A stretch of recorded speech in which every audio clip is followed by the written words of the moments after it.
warahmatullahi wabarakatuh. Kami dari kelompok 3 dari kelas A02 akan membacakan setiap slide dari hasil diskusi kami, di mana kelompok 3 akan membahas 3 materi. Yang pertama, konsep kesehatan masyarakat. Yang kedua, teori dan teknik dalam memotivasi dalam interview, dan yang ketiga, strategi kesehatan masyarakat dalam pelayanan kebidanan, di mana dosen pengampu Ibu Rismawati SST Amkes dengan mata kuliah pelayanan kebidanan dalam sistem pelayanan kesehatan.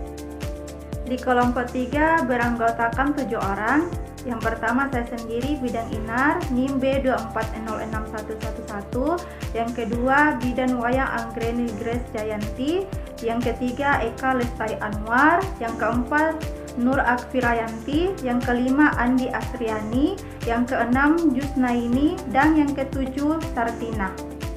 Definisi kesehatan masyarakat terdiri dari 2 kata dasar, sehat dan masyarakat. Kita tentu sudah sering mendengar bahwa sehat tersebut memiliki arti kondisi sejahtera dari badan, jiwa, dan sosial, sehingga dapat beraktivitas produktif baik secara sosial maupun ekonomi. Sedangkan masyarakat merupakan sekelompok orang yang saling berhubungan atau komunitas. Ikatan Dokter Amerika menyatakan bahwa kesehatan masyarakat merupakan ilmu dan seni memelihara, melindungi, dan meningkatkan kesehatan masyarakat melalui usaha-usaha pengorganisasian masyarakat. Baiklah, saya akan melanjutkan slide yang keempat dan 5, yaitu ada tujuan terbagi 2, yaitu tujuan umum dan tujuan khusus. Tujuan umum yang dimaksud di sini yaitu meningkatkan derajat kesehatan dan kemampuan masyarakat secara menyeluruh dalam memelihara kesehatan untuk mencapai derajat kesehatan secara mandiri. Tujuan khusus ada 3 poin. Yang pertama, meningkatkan kemampuan individu, keluarga, kelompok, dan masyarakat dalam mengatasi masalah kesehatan. Yang kedua yaitu menjadikan kesehatan sebagai suatu yang bernilai di masyarakat. Yang ketiga, membudayakan perilaku hidup bersih dan sehat bagi pribadi, keluarga, dan masyarakat umum sehingga dapat memberikan dampak yang bermakna terhadap derajat kesehatan masyarakat.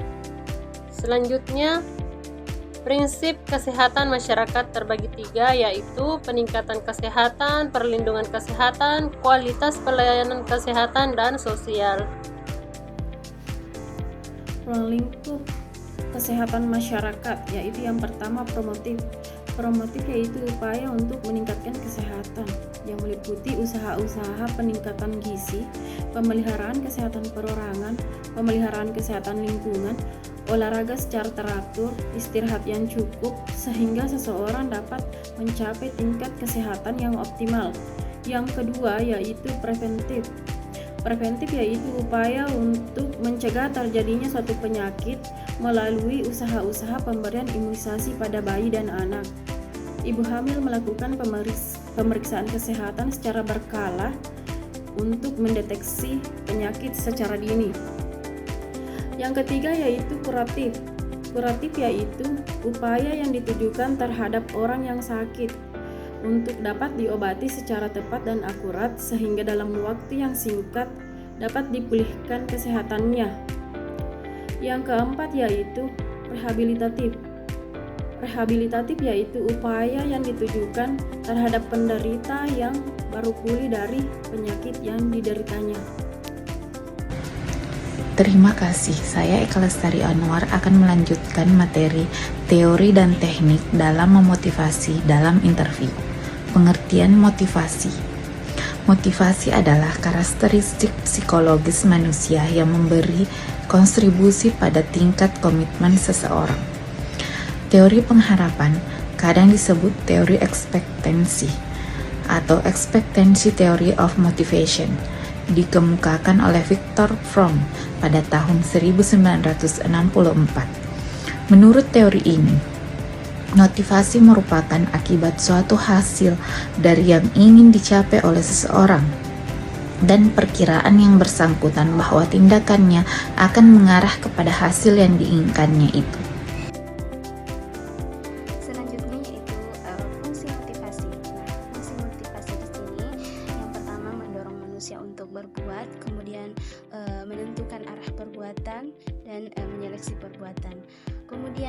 juga tujuan motivasi menurut Taufik tahun 2007, yaitu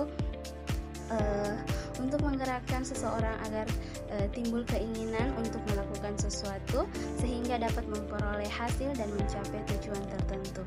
Kemudian selanjutnya yaitu jenis-jenis motivasi. Nah, jenis motivasi yang pertama yaitu motivasi positif. Nah, motivasi positif ini didasari atas keinginan manusia untuk mencari keuntungan-keuntungan tertentu.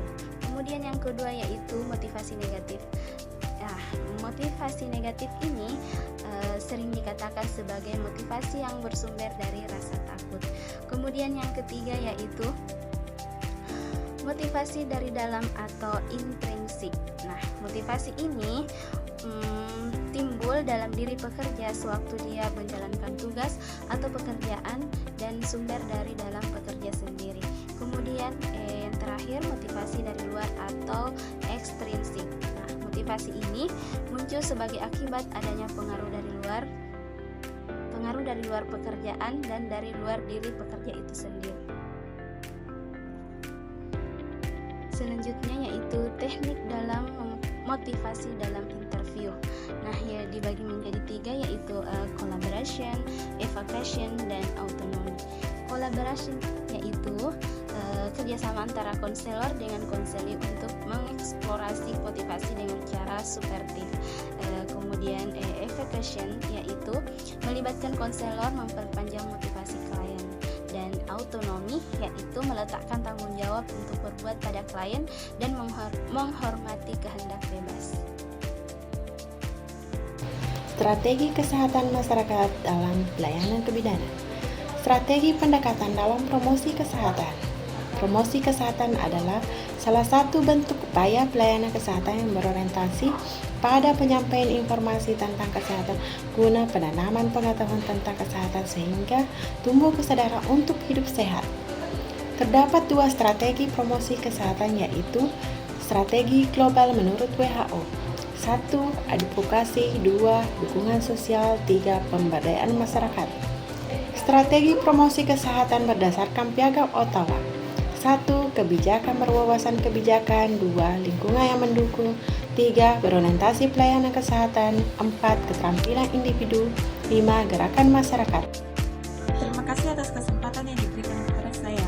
Saya Wanita Grace Jayanti. Di sini saya akan menyambung materi dari kelompok kami tentang 5 pendekatan promosi kesehatan.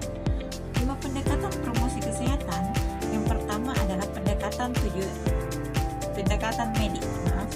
Tujuan dari pendekatan ini adalah kebebasan dari penyakit dan kecacatan yang didefinisikan secara medik seperti penyakit infeksi, kanker, dan penyakit jantung. Kedua, pendekatan perubahan perilaku. Tujuan dari pendekatan ini adalah merubah sikap dan perilaku individu masyarakat sehingga mereka dapat mengambil gaya hidup yang sehat. Ketiga, pendekatan edukasional. Tujuan dari pendekatan ini adalah memberikan informasi dan memastikan pengetahuan dan juga pemahaman tentang perihal kesehatan dan membuat keputusan yang ditetapkan atas dasar informasi yang ada. Keempat, pendekatan berpusat pada klien. Tujuan dari pendekatan ini adalah bekerja sama dengan klien agar dapat membantu mereka mengidentifikasikan apa yang ingin mereka ketahui dan lakukan untuk membuat keputusan dan juga pilihan mereka sendiri sesuai dengan kepentingan dan nilai mereka. Kelima, pendekatan perubahan sosial. Tujuan dari pendekatan ini adalah melakukan pendekatan dan perubahan-perubahan pada perilaku, lingkungan, fisik secara sosial dan ekonomi supaya dapat membuatnya lebih mendukung untuk keadaan yang lebih sehat. Selanjutnya, penerapan strategi kesehatan masyarakat dalam pelayanan kebidanan. kita memberikan pelayanan kesehatan kepada antenatal, intranatal, postnatal atau postpartum, dan bayi baru lahir yang terintegrasi sesuai dengan standar operasional yang berlaku atau SOP. Demikianlah materi dari kelompok kami. Kurang lebihnya mohon dimaafkan. Akhir kata saya ucapkan sekian dan terima kasih. Assalamualaikum warahmatullahi wabarakatuh.